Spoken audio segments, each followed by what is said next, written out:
Bonjour. Bonjour. Est-ce que tu peux te présenter brièvement, s'il te plaît? Bah oui, je m'appelle Laurent Prin, j'ai 51 ans depuis peu de temps Ouais.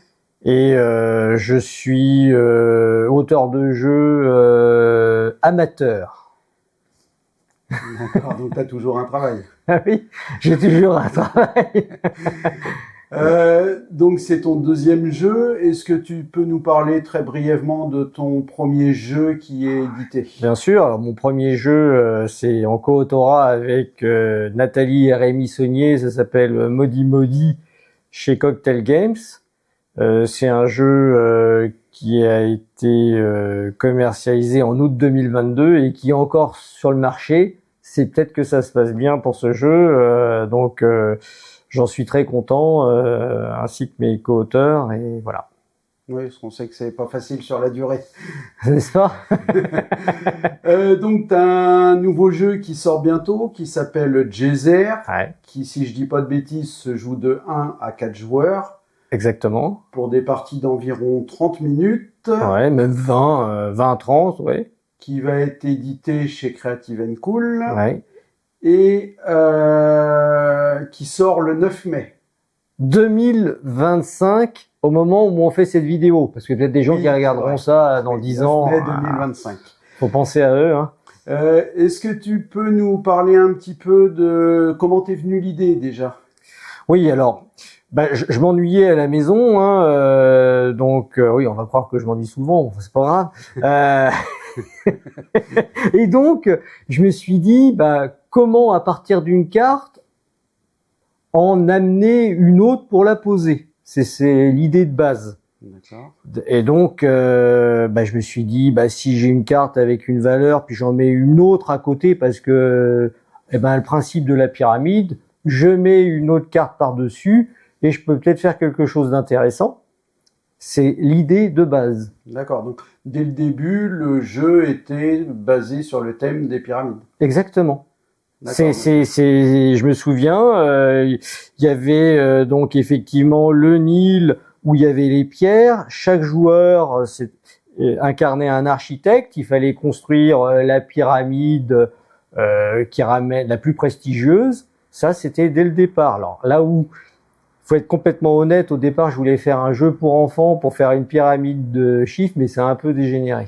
D'accord. Et du coup, dégénéré à quel point tu le C'est devenu plus compliqué, voilà. C'est maintenant, oui, c'est ça. Familial plus, dit-on. Ouais. Et donc la cible enfant, voilà. Comme quoi, un jeu, c'est pas forcément ce qu'on veut en faire. D'accord. Je suppose que tu l'as testé avec pas mal d'amis dans un premier temps. Alors, au départ, c'est ce que je fais. Je joue seul pour voir s'il tient la route, c'est-à-dire que en fonction, il y a assez de cartes, par exemple, pour le nombre de joueurs. Et puis après, je me souviens l'avoir fait jouer en festival. Alors, j'avais écrit sur des cartes blanches avec mon feutre, moi, le roi du graphisme, et j'y étais allé. Et donc, j'avais eu des retours, et je me souviens d'un retour, on m'avait dit c'est bien mais pas pour tout le monde. Donc déjà il y avait un cran de difficulté, j'ai envie de dire, pour certaines personnes, surtout qu'à l'époque il était un peu plus compliqué que maintenant. D'accord. Eh oui. Du coup, il y a eu pas mal d'évolutions. Oui, exactement. Donc la première, c'est que au départ, il y avait des pouvoirs sur les cartes. Donc je fais simplement, parce qu'aujourd'hui, on peut le dire, il y a deux cartes piliers, par exemple un 5 et un 2, et je peux mettre 5 plus 2, 7, un 7 au-dessus des deux cartes, ou 5 moins 2, 3, c'est aussi simple que ça. Mais à l'époque, il y avait, j'avais un 5 et un 2, par exemple, je pouvais mettre la carte de plus haute valeur entre les deux, ou de moins haute valeur. Ou alors je faisais l'addition déjà, ou alors donc c'était beaucoup plus compliqué. Et puis surtout, j'avais eu un premier refus d'un éditeur que je remercie aujourd'hui, qui m'avait dit il n'y a pas la même probabilité de mettre telle carte au-dessus de deux cartes piliers. Donc ça a été un premier retour qui a complètement révolutionné le jeu. Donc ouais, un premier refus qui au final s'avère positif. Voilà, donc ne pas avoir peur des retours éditeurs, la preuve. Ouais. Il faut aimer les... Non, non, c'est pas...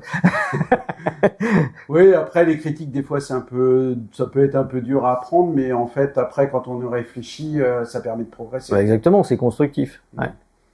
Et du coup après d'autres phases de test, d'autres Oui. recherches d'éditeurs. Bah en fait après ça j'avais un peu mis le jeu en sommeil puisque la première idée du jeu c'est fin 2017 et puis je décide alors d'aller au concours Prélude à Angers avec le jeu et là je rencontre Sébastien Cellerin de Brajlon Games qui voulait éditer le jeu, qui a un coup de cœur pour le jeu. Et donc, entre-temps, j'avais eu l'idée des fausses maudites parce que j'avais bien entendu testé le jeu aussi au bocal. Alors oui, c'est un peu décousu parce que je réponds à ta question précédente maintenant. Mais enfin bon, on m'avait dit bah ton jeu il est bien, mais il manque un truc. Le truc qu'on entend souvent quand on fait des prototypes. Ouais, je sais de quoi tu parles. Oui, voilà. Donc, ouais. Et puis 48 heures plus tard, à peu près, je dis ça de mémoire, ou 3 jours après, j'ai rebondi sur une remarque d'un testeur qui m'a dit mais ton jeu il a des couleurs mais elles servent à rien tes couleurs. Ce qui était vrai, parce qu'à l'époque les couleurs c'était lié au pouvoir dont je t'ai parlé précédemment. D'accord. Et donc j'avais pas refait le prototype parce que faire des prototypes c'est pas ce que je préfère, on va dire. Hein, c'est même je déteste ça. Hein, on peut le dire, c'est du temps, voilà. Et donc j'ai bien fait de pas faire le prototype parce que justement j'ai eu l'idée des fausses maudites à ce moment-là. Donc en gros ce qui va donner de l'émotion autour de la table, parce que moi j'aime bien comme toi d'ailleurs des jeux où il y a de l'émotion. Et donc là on va pouvoir bloquer les autres, se débloquer. C'est lié et ça c'est, je pense que ça fait le jeu, c'est ce qui fait le jeu, c'est des fausses maudites. Enfin c'est ce qu'on dit en général. Donc c'est un coup de bol en fait. Ça a tenu à rien cette histoire. D'accord. Ouais, je te confirme que les fausses maudites, ça va. Beaucoup, ouais, ça met beaucoup d'interactions. Exactement. Ça peut mettre un petit peu de frustration pour certains, mais oui, c'est vrai. Ça ramène tellement d'interactions que ça rend le jeu vraiment sympa. Ouais. Bah merci. Hein, donc oui, le jeu est signé chez Brajlon Games. Donc en fait, malheureusement, le jeu c'est pas fait parce que la maison d'édition s'est arrêté en fait.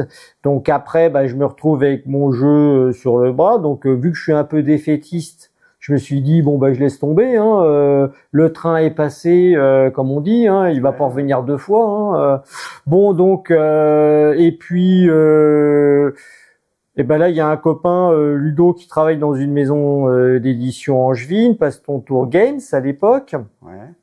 Je lui montre le jeu, donc on commence à travailler dessus. Bon, il se trouve que Passe ton tour game s'est arrêté. Bon, alors là je me dis là le train il est passé 2 fois.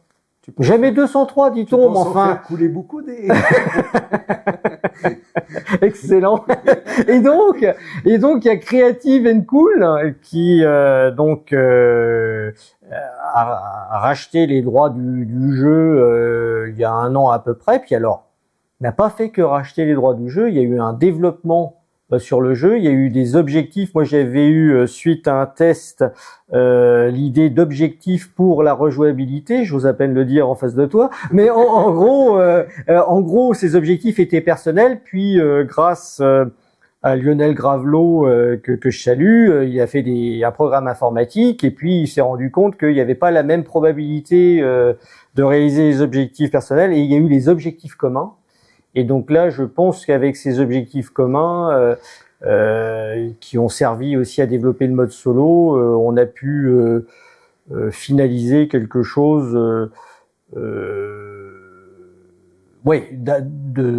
d'abouti par rapport au projet initial. Ouais, puis je pense que ça a peut-être permis au jeu de pas être uniquement une course, Exactement, Et de puisque rajouter un petit sel de plus qui fait que quelqu'un qui n'a pas fini sa pyramide puisse gagner quand même. exactement. C'était moi dans ma tête. Alors, toute proportion gardée, hein, j'ai appelé le jeu Race for the Pyramid. Ouais. Non. Et donc, effectivement, pour moi, ça me posait pas de difficulté, mais c'est vrai qu'il y avait le côté course. Souvent, c'était le joueur qui finissait sa pyramide qui gagnait. Pas toujours, mais majoritairement. Et puis maintenant, c'est plus le cas. On peut gagner la partie en ayant un score pourri. On a vu un festival, parce que le jeu a beaucoup fait tourner en festival. D'ailleurs, j'en profite pour remercier les testeurs. Il y a une joueuse qui avait gagné avec un score de -2 une fois. Ah ouais. Eh oui. Donc tout est possible dans le jeu maintenant, ce qui est quand même intéressant. Je te confirme que ça marche les objectifs, parce qu'on a fait une partie samedi dernier Ouais. et j'ai fini ma pyramide en premier et j'ai pas gagné. Donc c'est bien, c'était la volonté des objectifs. Mais on peut quand même gagner en finissant sa pyramide avec les objectifs, je préfère le dire, Oui, parce que oui, sinon oui, les gens vont croire que... Oui, mais du coup, c'est pas qu'une course. Voilà, exactement. Voilà. Tout à fait. Donc la sortie le 9 mai. Voilà, le 9 mai, donc en espérant que un maximum de joueurs y jouent, et puis le test, voilà.